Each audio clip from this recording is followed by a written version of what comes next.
Bonjour, dans la série 3, on va on va étudier l'application du théorème de Gauss afin de déterminer le champ électrostatique et le champ potentiel.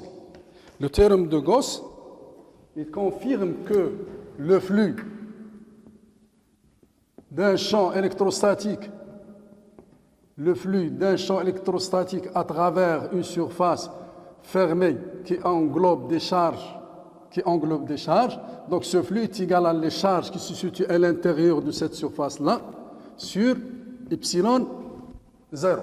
La démonstration de ce théorème-là, on va considérer tout d'abord une charge ponctuelle englobée par une surface sigma.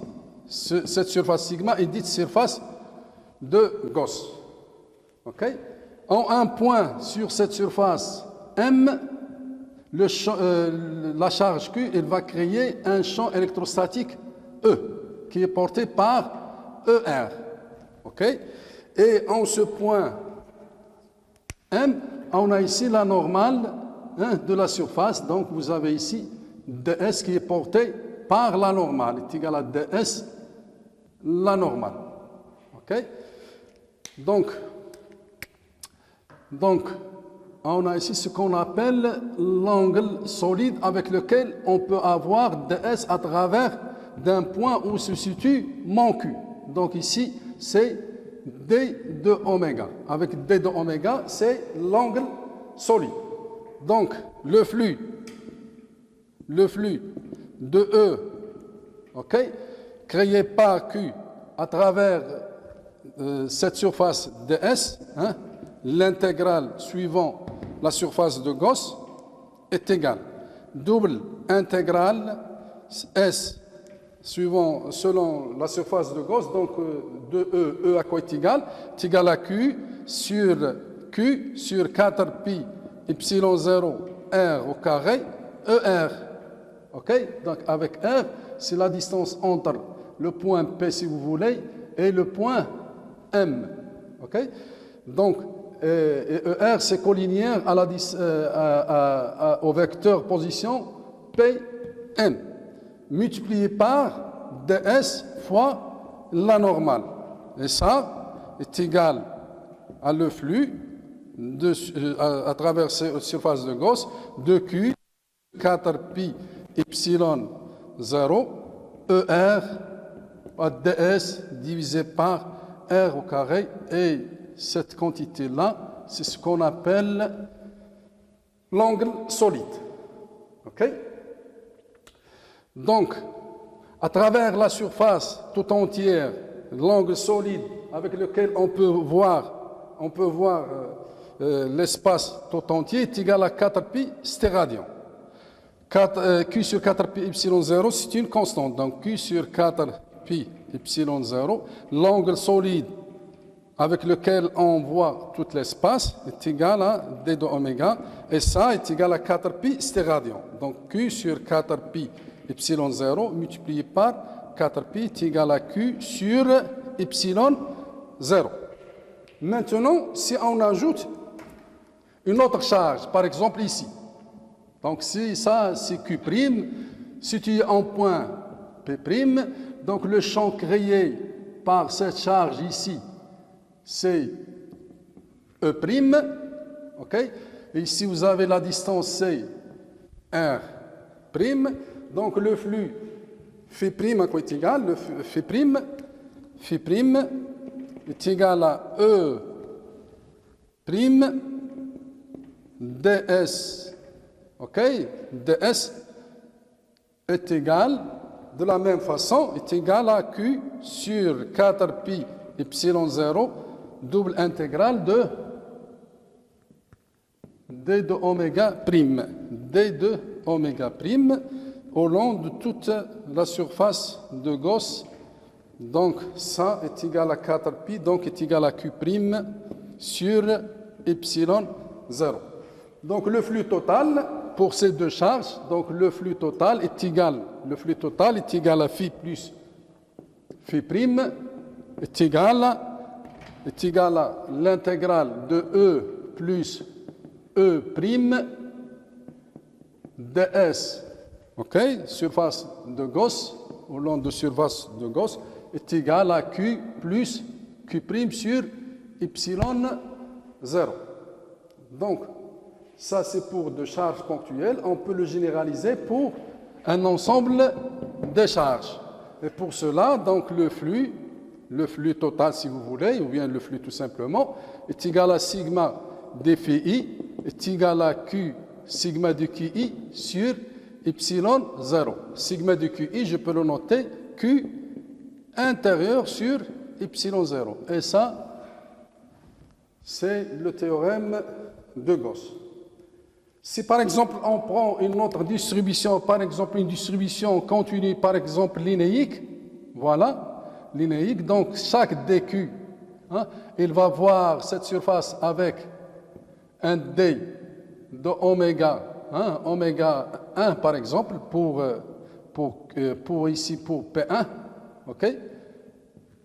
Donc il va voir cette surface élémentaire par d de oméga. Si je fais l'intégration ou bien la sommation, donc cette sommation Q intérieure, ça sera comme suit, donc phi est égal à sigma dphi qui est égal E au long de ds est égal à Q à l'intérieur. Q à l'intérieur est égal lambda de L, donc ici c'est lambda et vous avez ici dl sur epsilon 0. Donc ce Q intérieur, ça correspond soit à une sommation discrète des charges, si vous avez une distribution discrète, ou bien à une intégration si vous avez une distribution continue, soit linéique, surfacique ou bien volumique. Donc, j'encadre ce théorème-là.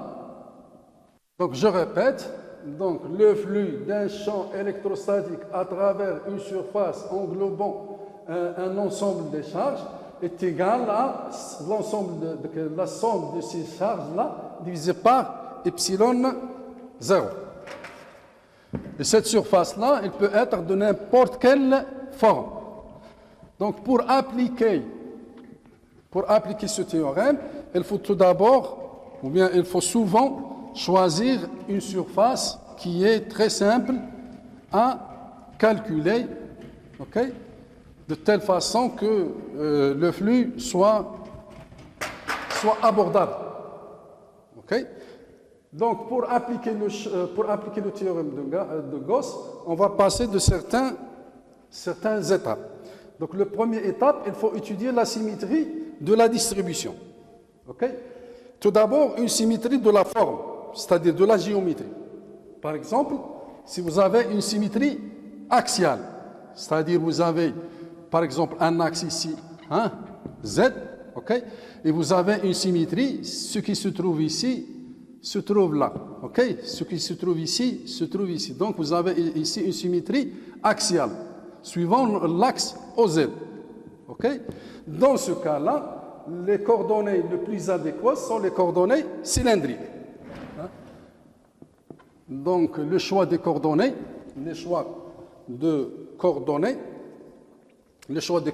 donc choix du coordonné. Si vous avez une symétrie axiale, donc les coordonnées les plus adéquates sont les plus appropriées, ou bien c'est le coordonnées, ou bien le système de coordonnées cylindriques. Donc le système le plus adéquat, c'est les coordonnées cylindriques, c'est-à-dire ρ, phi, z avec la base ρ, e phi et ez. Maintenant, si on a une symétrie de la forme, je parle ici de la symétrie spatiale, c'est la symétrie géométrique, sans tenir la nature de la charge, est-ce qu'elle est positive ou bien elle est négative. Si on a une symétrie centrale, si vous avez par exemple un centre ici O, ce qui se trouve là, vous pouvez le trouver sans symétrie là. Donc pour ce point-là, son symétrie c'est ici, pour ce point-là, son symétrie c'est ici. Et la même chose, si vous avez par exemple ici un carré, donc ce point-là, son symétrie c'est ici, et ce point-là, son symétrie est ici. Dans ce cas-là, les coordonnées les plus adéquates sont les coordonnées sphériques. Donc, symétrie axiale, hein, on va choisir les coordonnées sphériques. Ça concerne le choix du coordonnées. Maintenant, on passe aux deuxième étape pour déterminer la direction du champ E. Direction du champ E.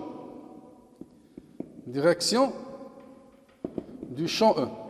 Donc, pour déterminer la direction, il faut voir la symétrie, hein, par rapport à la symétrie des charges, par rapport à un plan de symétrie. Hein. Ici, symétrie axiale, centrale ici, pardon, centrale, symétrie centrale. Hein, pour déterminer la direction du champ E, on va aller sur des symétries des plans. Okay? Par exemple, si on a par exemple ici un plan, okay, qui passe par l'axe par exemple Z, et vous avez ici une distribution par exemple, hein, qui a par exemple cette forme-là.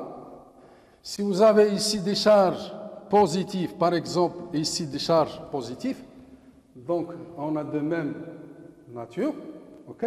Donc les charges ici sont symétriques. Donc si je prends ici un point M, et si vous avez le champ par exemple est dirigé dans ce sens-là, c'est E en point M, la symétrie de ce point M par rapport au plan, ça va me donner M'. Et le champ électrostatique en point M', ça sera symétrique par rapport au champ E qui appartient au point M. OK?